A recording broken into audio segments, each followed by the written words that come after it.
warahmatullahi wabarakatuh. Apa kabar anak-anakku semuanya? Bertemu lagi dengan Kak Lilin dan tentunya dengan Bermud. Halo kakak.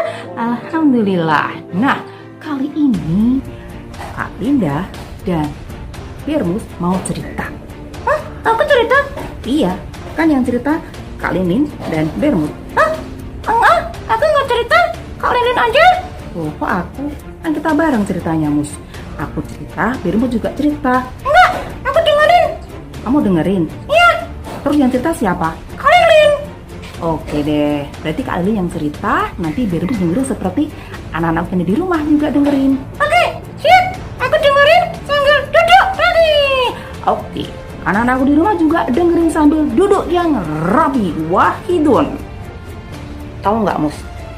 Kita ini pakai apa nih di kepala? Pakai kita. Iya, betul. Kita. Ini kita lagi ngapain ini? Kita lagi mau cerita. Nah, kita kali ini kan kita pakai tita nih. Karena sekarang kita sedang memperingati hari kemerdekaan Republik Indonesia. Hah? Begitu? Iya. Oh, yang lagunya Ojo Kelas Aku Tekan Angkat Linga. Itulah hari kemerdekaan kita. Betul sekali. Udah? Loh, kok nggak diterusin? Enggak, capek ya? Iya, suaraku bagus nanti. Iya udah. Nah, kali ini Kak Lilin akan cerita sebuah perjuangan. Mau dengar ceritanya? Oke.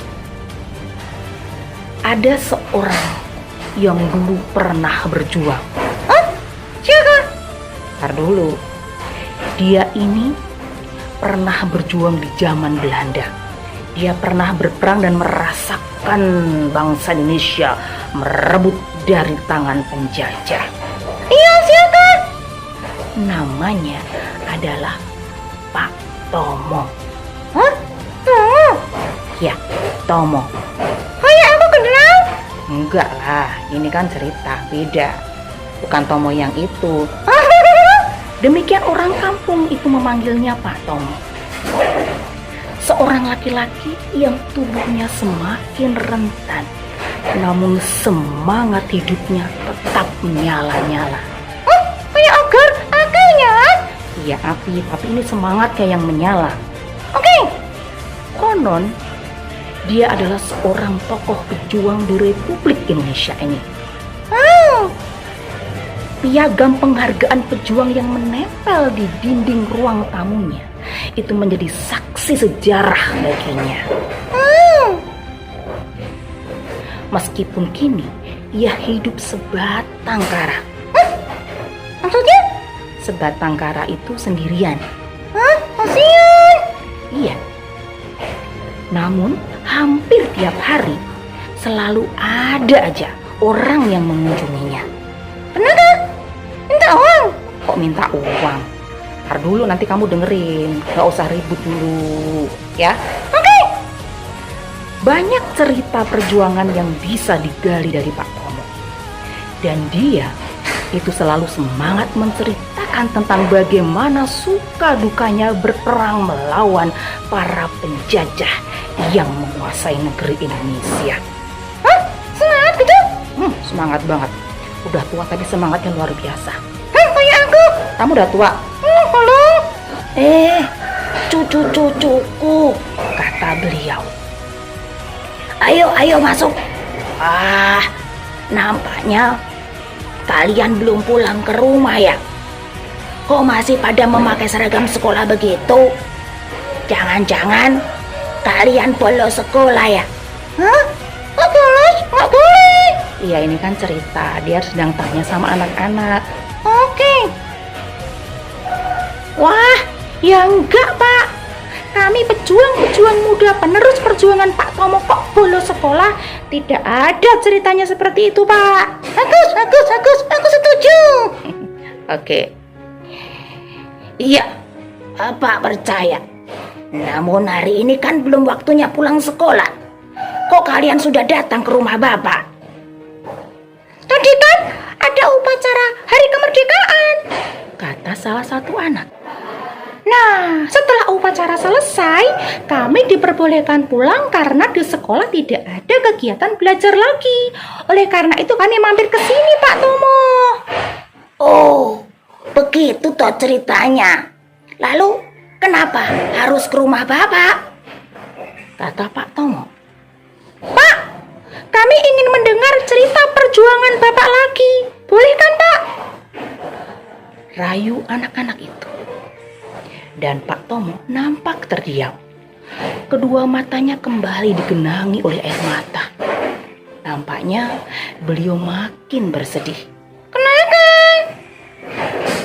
Nah, kemudian salah satu dari mereka bertanya, Memang ada apa, Pak Tomo, kok sedih begitu? Pak Tomo kemudian tidak segera menjawab pertanyaan. Ia kembali menyeka air matanya, dan setelah bernapas dalam-dalam, Pak Tomo pun mulai berbicara. Terus? Nah, Begini cucu-cucuku. kata Pak Tomo mulai bercerita. Bapak, akhir-akhir ini itu merasa sedih. Sedih sekali melihat kelakuan generasi penerus anak negeri.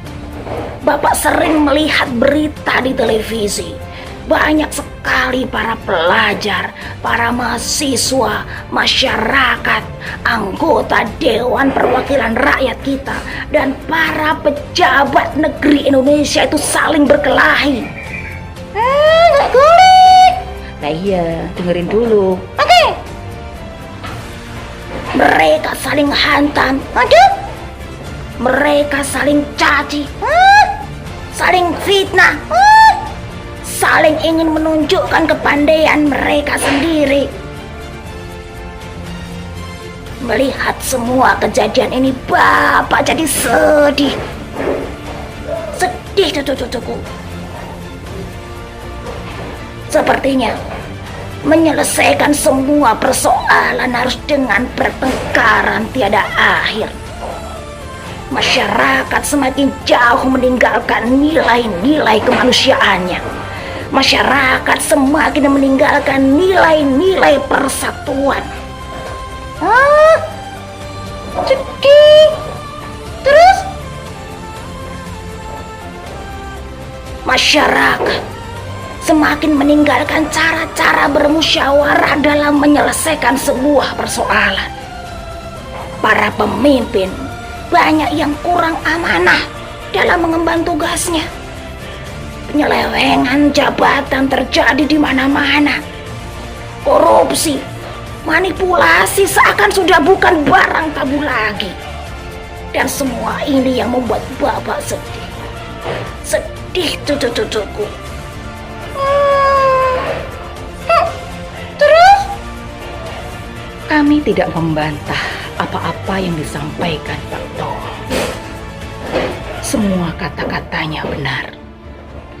Banyak para pelajar kita saling berkelahi satu sama lain hanya karena perkara sepele, perkara kecil. Terkadang dalam perkelahian mereka membawa senjata tajam. Ngeri. Iya, ngeri sekali, Benar, Pak. kata salah seorang anak. Rasanya perjuangan Bapak tahun 1945 itu menjadi sia-sia. Seakan-akan tetesan darah dan air mata dalam memperjuangkan kemerdekaan menjadi sesuatu yang sia-sia saja. Kalau boleh Bapak berkata bahwa mereka para penerus perjuangan ini telah mengkhianati perjuangan para pahlawan negeri ini. Mereka telah berkhianat menyia-nyiakan potensi mereka untuk melanjutkan perjuangan kami. Mereka berusaha meruntuhkan bangunan kemerdekaan yang telah dirintis para pejuang Ibu Pertiwi ini. Kasihan Kak Tomo. Aku sedih. Betul, Tapi kami bukan termasuk kelompok pengkhianat Ibu Pertiwi, ya kan, Pak? kata salah seorang di antara mereka. Aku juga bukan pengkhianat. Iya, kalian adalah cucu-cucuku yang senantiasa peduli dengan arti perjuangan kami. Kalian bukan termasuk kelompok mengkhianat. Apabila kalian berjuang sungguh-sungguh sesuai tugas kalian sebagai pelajar. Perjuangan kalian yaitu belajar menggali ilmu setinggi-tingginya. Kejarlah cita-cita kalian. Tapi kenapa mereka sampai berbuat begitu ya, Pak? Tanya salah satu orang. Iya, perbuatan mereka amat memalukan, Pak. Sangat memalukan. Aku juga nggak setuju. Jelek sekali itu. Benar, cucuku. Beda dengan saat Bapak masih berjuang dulu. Kalau zaman Bapak berjuang tidak ada yang namanya perbedaan suku, agama, ras, dan perbedaan-perbedaan yang lainnya. Bukan berarti tidak pernah ada konflik antara kami. Konflik itu pasti ada. Apa itu konflik? Konflik? Aku nggak tahu. Konflik itu masalah saling adu pendapat. Oh, gitu. Nah, namun semua konflik itu bisa diselesaikan dengan cara musyawarah. Tidak ada yang saling merasa benar sendiri. Tidak ada yang sok jagoan. Kita saling menghargai satu sama lain. Sebab tujuan saat itu sama, yaitu bagaimana bisa mengusir para penjajah Ibu Pertiwi ini. Apa Pak Tomo? Iya, Pak. Pelajar, mahasiswa, atau masyarakat sekarang sepertinya mudah sekali emosi. Perkara kecil itu bisa menjadi besar dan ujung-ujungnya bisa memicu konflik yang berakhir dengan bentrok massal. Kok ngeri? Padahal kalau salah satu pihak bisa nahan diri, konflik tidak akan terjadi. Iya, betul Birmus. Kalau salah satu pihak itu bisa menahan diri, konflik nggak bakal terjadi. Nggak ada gelut-gelutan, nggak ada antem-anteman. Nah, betul itu kata Birmus. Wah, Bapak bangga dengan kalian. Ternyata cara pandang cucu-cucuku sudah lebih dewasa. Dan mudah-mudahan kalian ini menjadi pemimpin negeri di masa akan datang. Kata Pak Tomo. Tentu saja, Pak. Siapa dulu dong pahlawannya? Pak Tomo. Iya, Kak Konyo. Yeay. Ya, kalian ini ada-ada saja cucu-cucuku. Baru kali ini kami lihat Pak Tomo tertawa senang. Sepertinya dari sorot matanya ada sebuah harapan besar terhadap kami untuk meneruskan cita-cita beliau. Jadi, untuk membangun bumi Nusantara, membangun Ibu Pertiwi Indonesia, kalian harus mempersiapkan diri sebaik-baiknya. Banyak-banyaklah belajar sejarah. Indonesia itu negeri yang besar dan kaya raya, bagaikan untayan jamrut di Katulistiwa. Indonesia itu negeri yang subur makmur. Indonesia itu terdiri dari beribu-ribu suku bangsa dan bahasanya, bermacam-macam keyakinan, beraneka adat istiadat yang berbeda satu sama yang lainnya. Iya, ada Kalimantan, ada Jawa, ada Sumatera. Banyak sekali, Mus. Aku Jawa. Ya, kamu Jawa. Nah, kita harus bisa membangun negeri ini dengan memanfaatkan potensi perbedaan yang ada. Kata Pak Tomo menjelaskan. Fanatik terhadap keyakinan itu perlu. Namun jangan sampai kamu memaksa orang yang berprinsip seperti kalian. Membangun Indonesia itu perlu kebersamaan, perlu kerja keras semua pihak tanpa mengenal suku, agama, dan ras.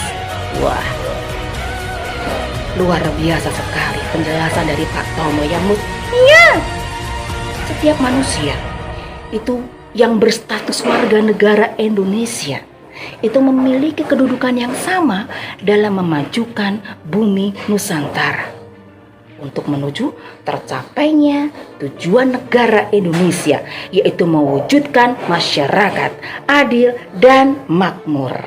Ya kan, Mus? Iya, adil dan makmur. Setuju. Nah, kami semakin paham arti hidup bernegara seperti yang dituturkan oleh Pak Tomo tadi.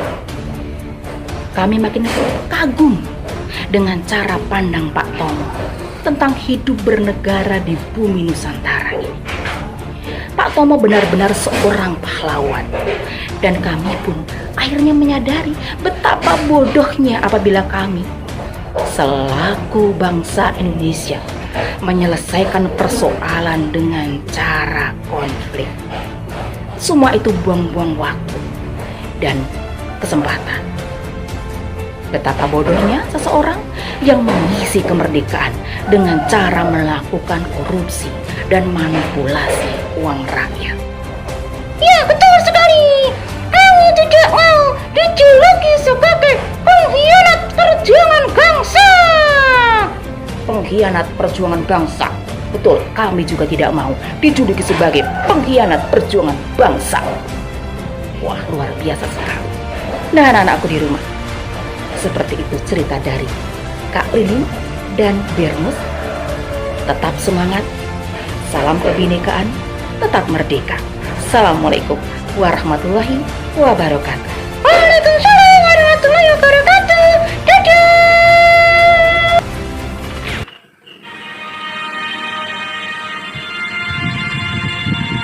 Proklamasi. Kami, bangsa Indonesia, dengan ini menyatakan kemerdekaan Indonesia.